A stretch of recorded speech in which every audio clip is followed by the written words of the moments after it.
Hi, this is Mark Laughlin speaking for the Ambidextral Gunfighter. Let's have a look here. What have I got in this Hill People's runner kit bag?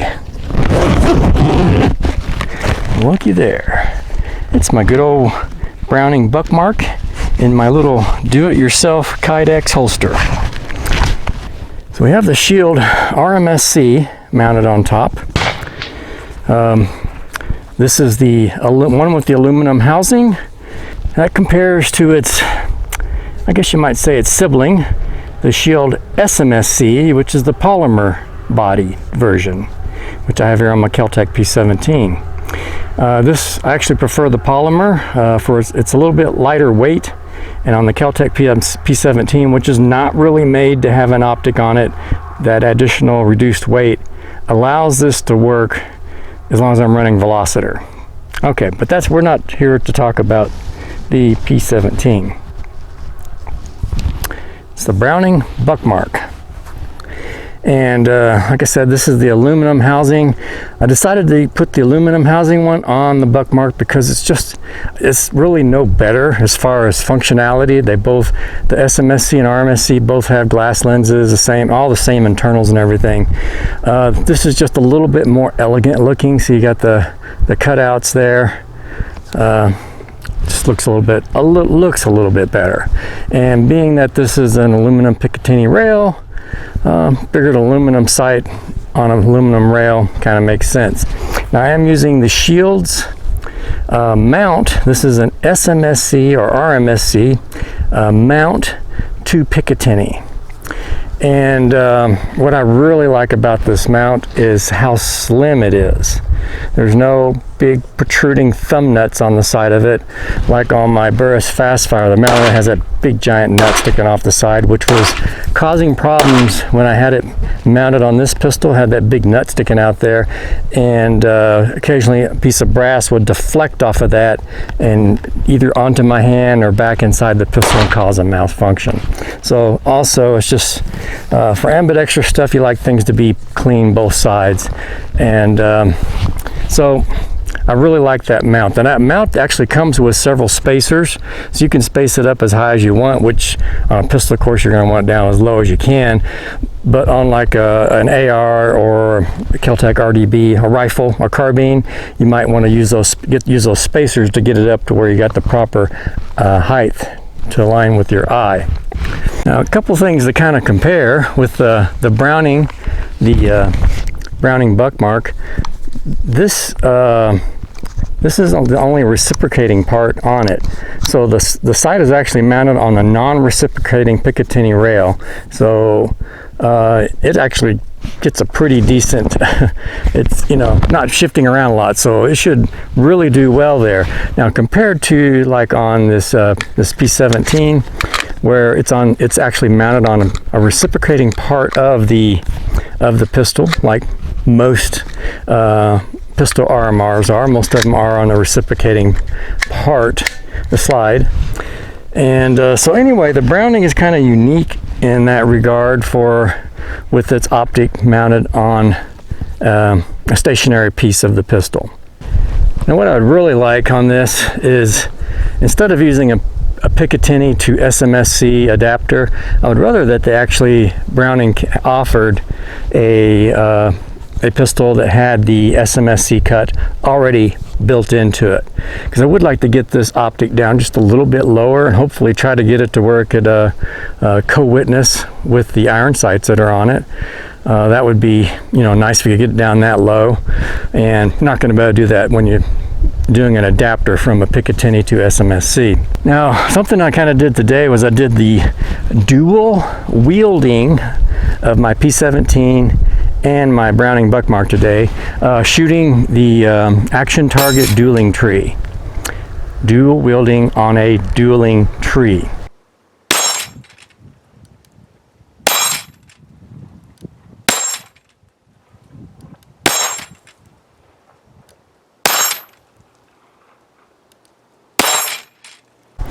Okay, now the P17 has a very, very light and nice crisp trigger brake. Now the Browning has also a nice trigger brake, but it's probably maybe not quite twice the weight, but it is quite a bit heavier. So that was something I was having to deal with when dual wielding these pistols. Now basically what I try to get is each optic lined up with each of my eyes. So my right eye is lined up with the Browning Buckmarks RMSc, and my left eye is lined up with the P17's SMSc. And basically the brain puts together the two images, and basically I see two red dots out there on the targets. So of course I'm shooting at two separate targets at the same time, but with them properly spaced, it kind of just works out about right.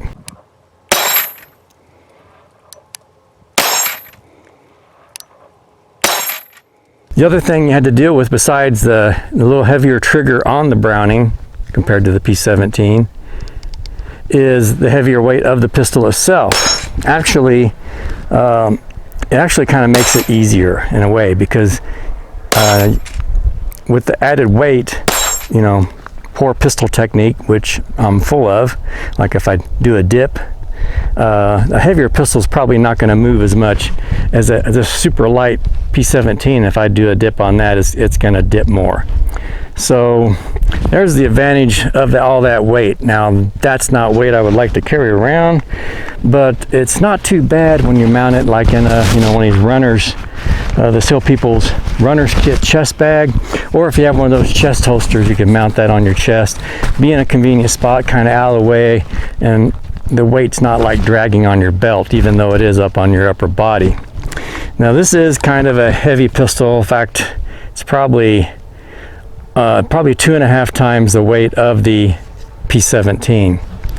So I mean, it's, this I might actually consider, I do consider a CCW pistol, super lightweight, thin, compact, and carry lots around for the same amount of weight.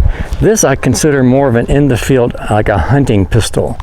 And so where I don't mind carrying it out in the open in a chest pack and like go rabbit hunting or just target shooting.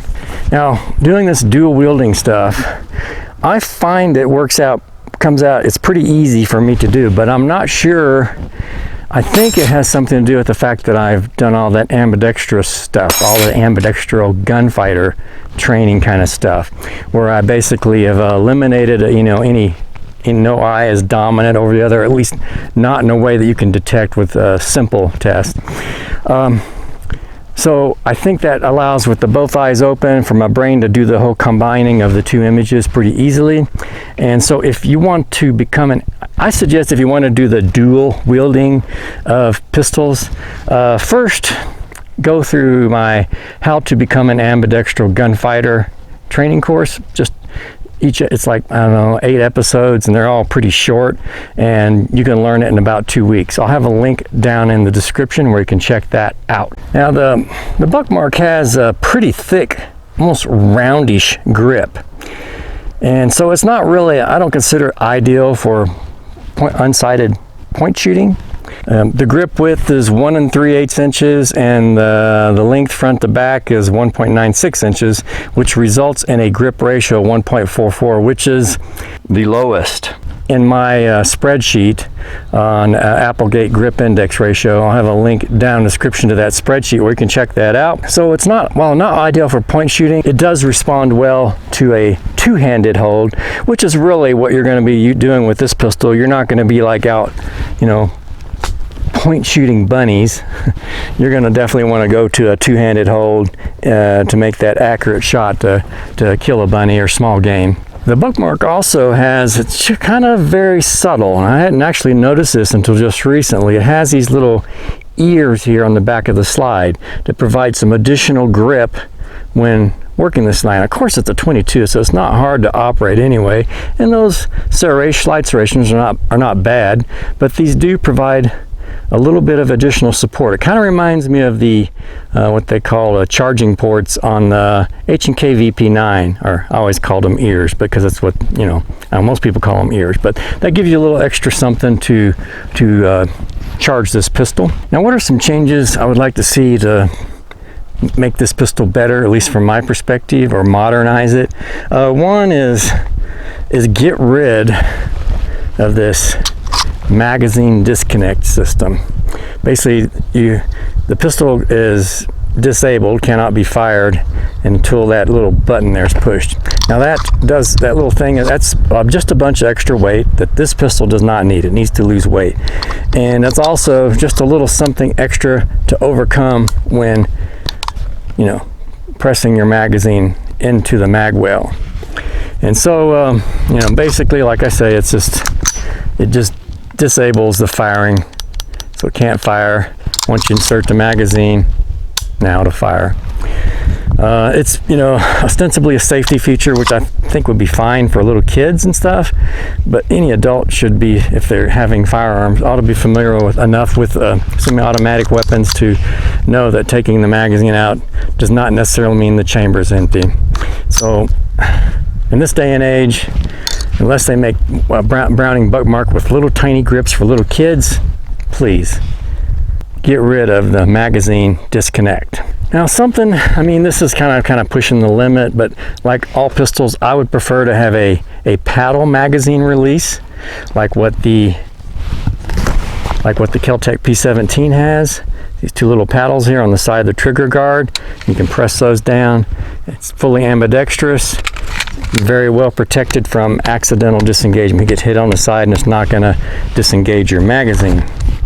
Now the Browning Buckmark has this little tiny button here for the magazine release, right there, and it's actually very well protected, so it's very unlikely you'll accidentally disengage the magazine, especially if you're in a holster and the holster's covering it or at least around it.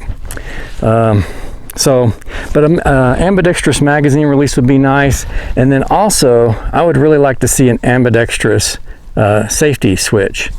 Now, you know, it'd be nice to have mirrored controls here for left-handed shooting, whether you're an ambidextrous shooter or a just left-handed shooter. It'd be nice to have that safety and slide release on both sides.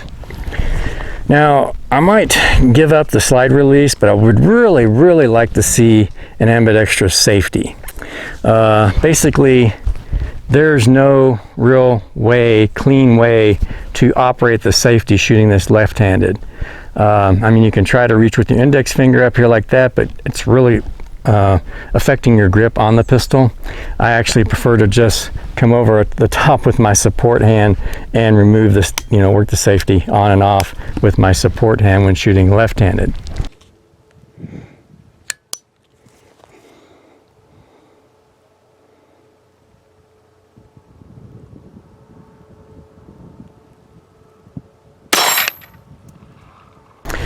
Now, speaking of that, as far as like these grips, they have these nice little shelves here, which shooting left-handed, I was hoping to have my support hand thumb on top of that, and then my firing hand thumb kind of just wrapped around my support hand.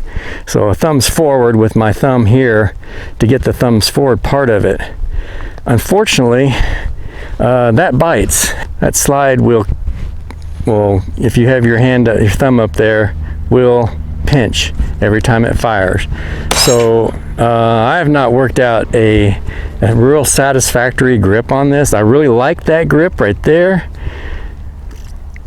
Holding it like that with this thumb, my support hand thumb on the shelf of the grip, the wooden grip.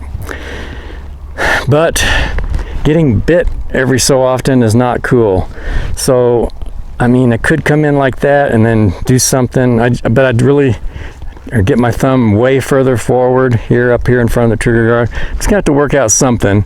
Just not really, I guess, as much as I love how gorgeous these grips are, these wood grips with the laser etched Browning logo, I don't much care for either the shape of it here. You either need like a fence there to keep you out of the slide. Also, I'd like to see them made much thinner and narrow this down. So that if you got this grip to where the grip was only 1 inch thick, then it's Applegate grip ratio approach 2, which would actually be a very good point shooting grip.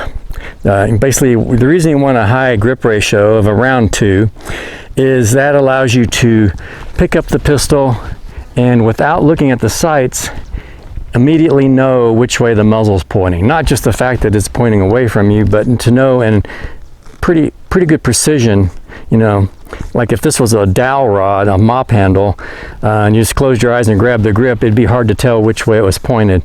And so your accuracy of point shooting without that ability to index quickly based on the feel of your grip, I think it would be improved if we get this the grips thinner on this and fix this shelf so that you don't get bit when doing the thumbs forward.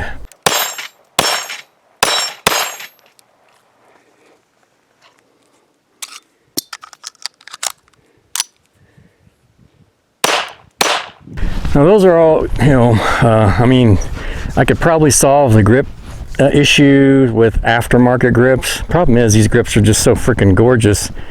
I'm just going to figure out how to deal with them and work around them just because they're pretty. I mean, this is not a pistol I'm going to be carrying. I would not be using really for point shooting and not like for self-defense. I'm thinking of this as maybe go rabbit hunting with it. And so rabbit hunting, like I say, with a two-handed grip, it's fine. Your two hands can establish that index and get a good proprioceptic feel for which way the pistol's pointed. Now, something that really needs to be fixed on this pistol, probably the most significant thing, is the field strip, because there is none. If you check the manual there, to clean this pistol, all you do is lock the slide back and you clean and lube whatever you can get into. So, you know, you can get the magazine out of the way there, but yeah, can clean into the chamber, you know, run a chamber brush through it or a snake, clean down in the bolt face, up in there on that that rod there, I think, which is probably a recoil spring rod. Maybe clean back in here and do a little bit of lubing back in there. I mean, that's just kind of, I don't know. It's, for me, is just not very acceptable. That's a pretty crappy cleaning method. I mean, even my Ruger 2245 is, you can actually field strip it. Actually, the manual, it says on this not to take it apart. Now, to actually do a field strip on this, you take your magazine out, of course. You remove these screws here that hold the, in this case, the Picatinny rail on here. That comes off, and then you've got some springs to deal with, both inside the grips and all up in here. So it's a little bit of a cumbersome process. Definitely not something you're going to do in the field. It'd be something you would do on a workbench at home, where you can contain all your parts and contain any springs that might pop out. So anyway, that's probably the thing that needs to be most seriously dealt with on the Browning Buckmark series of pistols, is to improve the field stripping process. Anyway, I find it an astonishingly accurate pistol to shoot. The RMSc is just, you know, besides being elegant and fitting in with the pistol really well, and being aluminum like some of the parts here on the Buckmark, and I think that's the mount is actually the polymer, as a polymer mount from the Picatinny to the SMSc or RMSc plates. It's a really good shooter. The optic just really adds to your accuracy with this. In fact, if you're going to run a red dot, you could probably run a much shorter barrel, because while the barrel length does give you some velocity, it's probably main advantage on a pistol like this is that added sight radius for the iron sights. But if you're running a red dot, so you could get a much shorter barrel with a pick rail on it and run one of these red dots and have a very accurate pistol that's a little more compact and doesn't weigh quite as much. But nonetheless, I really do like the Browning Buckmark. It's a gorgeous pistol. Even my wife says it's pretty, and so I highly recommend it. Especially, and if you're going to run a red dot, get an RMSc, or if you want to go with the polymer SMSc, nothing wrong with that. It's the same optic, just different body, and both I think are equally durable. Like I say, glass lenses in both, and it makes for a really good package with the Buckmark. And this is an American-made pistol. Come on, don't put a freaking stupid fucking Chinese optic on it, Holosun or a Sig Romeo Zero or a Crimson Trace CT 1550 or 1500 is it, or the Hex Wasp. Shield sights made in the United Kingdom. It's not American made, but at least it's a NATO ally instead of basically a global adversary. So I suggest these optics are great too. Very, very crisp dot and easy to work with. I do wish that they had little markings on here for the windage and elevation adjustment. And in fact, what I might do is kind of etch in a little marking, a little arrow on there with a U and a little arrow on this one with the L, so I'll know which way is up and down. I think maybe one of the reasons they don't mark is that maybe in certain parts of the world, whereas I always think of moving the group to where I want it to be, where my point of aim was, some places think of moving the dot or your sight over to where the group hit, and so that actually the little adjusting wheel that comes with it breaks it down in those two ways of viewing how to zero your optic. Anyway, this is just a gorgeous little pistol. Mark Laughlin speaking for the Ambidextral Gunfighter. Please like, share, and subscribe. Thanks for watching.